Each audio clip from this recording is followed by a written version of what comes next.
I've been wanting to make a video reviewing and analysing the campaigns of Starcraft for a long time now, and with Starcraft and Starcraft 2 coming to Game Pass, I thought there truly was no better time. For those who don't know me, my name is Bandana T. I am primarily a Stormgate content creator here on this channel for the last couple of months. Stormgate is a new RTS with a development team consisting of former Starcraft 2 developers and Command & Conquer developers. It recently launched into early access with a middling response, let's say, but despite this, I personally have enjoyed the game in the general direction that it's been going in. Stormgate has recently released an early version of its campaign mode, and with more players than ever going to have access to Starcraft and Starcraft 2, I thought it was relevant to look at what any new RTS is going to be compared to. Hell, it's about time.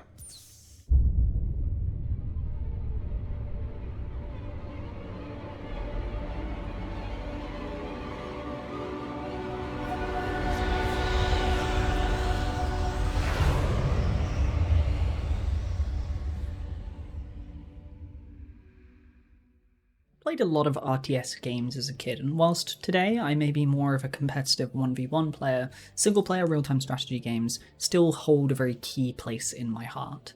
Starcraft 2's campaign particularly sits as a foundation in the single-player RTS community.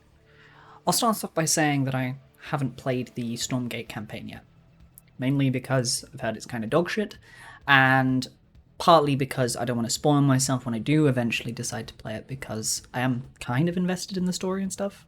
I think it's important for me to say that I'm not going to be directly comparing to the current version of Stormgate, mainly because they've fully admitted it's not complete yet, it was literally a very early access look, and partly that I don't think it'll actually be that useful.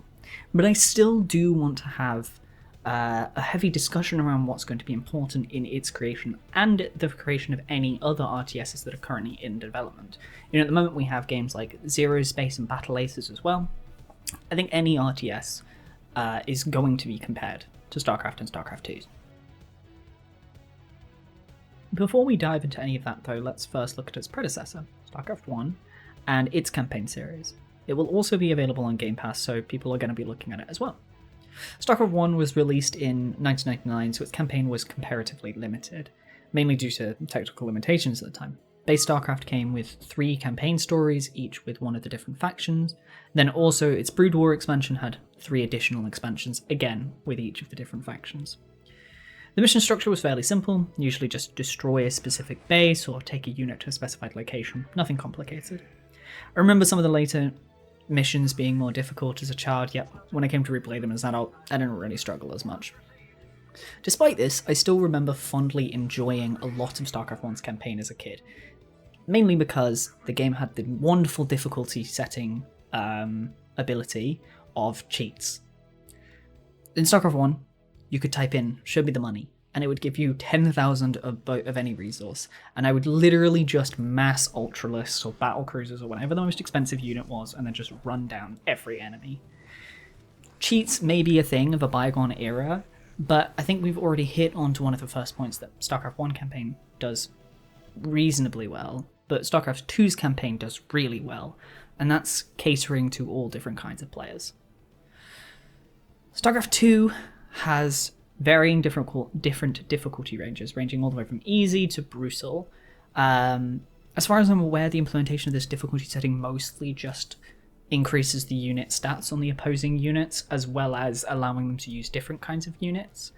And I think that implementation structure could pretty much be copied straight across into any modern game. I think that would work perfectly fine. Potentially like to see more expansions on that these days, additional strategies, like more drop harass, more complex micro being used by the opposition, but I think that structure works really well. And so there we have it, we have our first point. Make sure your campaign caters to all different types of players. Now I was very young when I first played StarCraft.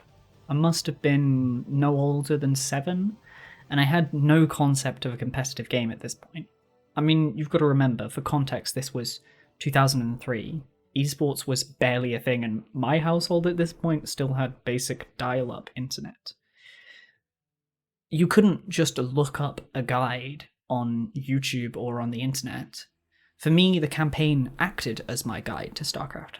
Each set of missions acted as an introduction to the race and to a specific unit type, typically. StarCraft 2's campaign also does this job really well and copies this structure. Typical missions introduce a new unit and that unit's best situation. The biggest ones I can remember are the Night and Day mission, where you're introduced to Hellions as this fast anti-light unit. And there's also the Laser Drill mission, where you have to defend it, where you're introduced to siege tanks as this powerful long-range artillery. And that brings me to point number 2. That is to make sure your campaign introduces player to every unit and shows them where they're best used.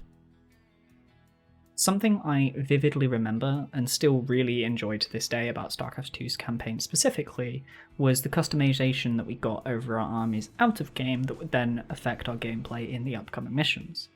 The Wings of Liberty campaign had the Zerg and Protoss research upgrades, as well as the armory upgrades. The Heart of the Swarm campaign had the evolution missions and the Kerrigan upgrades, and the Protoss had the factions and customization options. I think I generally preferred the way the Wings of Liberty handled it. The whole campaign really felt as if you were a small rebel army building up resources to take on the big bad. Though, now that I'm sitting here and thinking about it more, the Legacy of the Void campaign also did a reasonably good job. Artanis was meant to be this unifier of factions, and the idea that he got specific bonuses and specific unit types for unifying these factions really sang through in the campaign. So there's point 3. Allow your players to have meaningful customization over their army. One final thing to me that really makes the StarCraft 2 campaign shine above all else is its replayability. I mean, the previously mentioned customization does lend itself to this replayability, allowing you to play around and experiment. But I think StarCraft 2's achievements are also a key part of what kept me coming back to the campaign time and time again. I do wonder if achievement hunting is less of a thing today than it was back in 2010, but I also think it's a relatively easy thing to implement, so I wouldn't be surprised if something like this does and should make a return. So, from everything we've just discussed, we've gained these 4 points that make the StarCraft 2 campaign really, really good.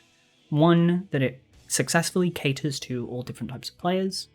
2, that it successfully introduces all of its units to players. 3, that players are allowed really meaningful customizations to their units that affects their gameplay throughout the entire campaign.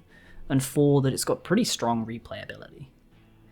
Now, I would say to Frost Giant and to any of the other new RTSs looking to contest this space, that everything above is going to be your minimum bar. This is what you are ultimately going to be comparing and competing yourself with, and so doing this is kind of the minimum. Yeah, StarCraft 2 had a big budget, but it's also a 14-year-old game now.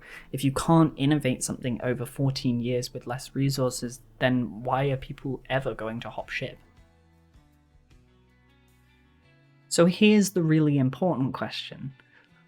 What is the StarCraft 2 campaign missing that Stormgate and others can add upon? My first thought is comparing to Command & Conquer Red Alert 3. I love Red Alert 3. It's not a good game, but it's a really enjoyable game. In Red Alert 3, the entire campaign was co-op. It could be played through single player with an AI controlling the other commander, but it was designed to be played co-op.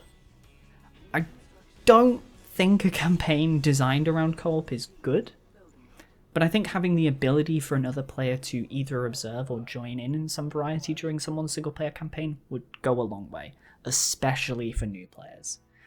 I'm thinking of the amount of times that I have got someone else to play StarCraft, and I've told them just play the campaign, and I'll watch, and I'll try and explain something, and I'll talk it through with them. And it would have been so much easier if I could just ping the thing in-game and explicitly show them rather than having to describe it with words. Right? The amount of times I've been like, oh, hey, so you see that geyser thing? Yeah, the little thing on the side? Yeah, that's your next thing. That thing. Yeah, that one. That is... It's so frustrating. Honestly, something similar to Archon mode would be good. And now that I'm thinking about it, why restrict it to only 2 players? Like, Imagine getting your entire group controlling one army and one base. Would it be good? No. Would it be funny?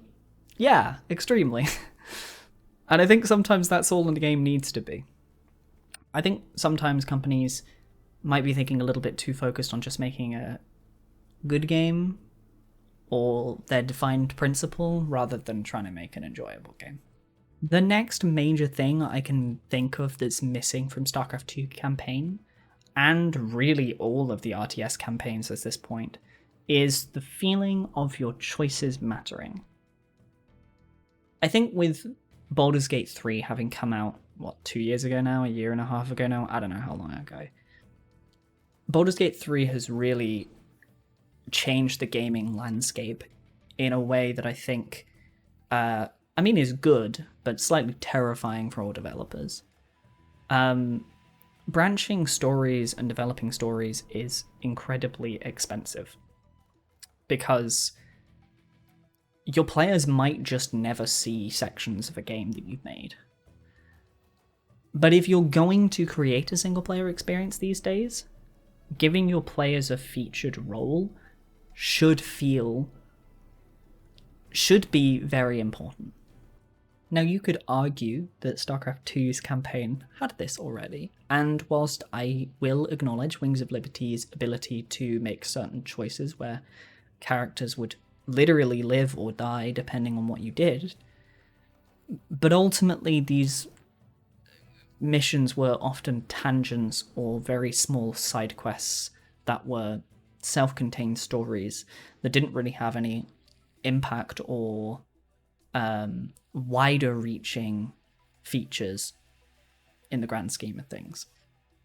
I think the last thing that StarCraft 2 and a lot of single player games are missing is purely an aesthetic thing. The ability to customize the look of your army.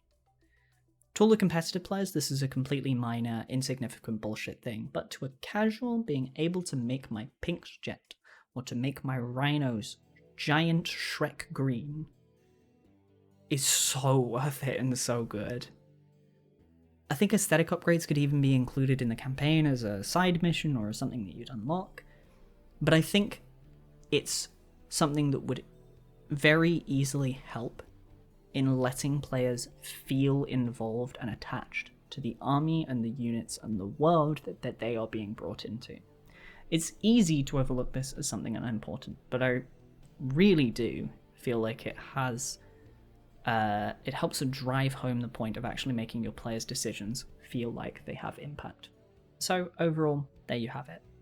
I would say for any new RTS game that is trying to contest the single player space, at a minimum, your campaign needs to 1. Cater to all different types of players, beginners, experts, and everyone in between. 2.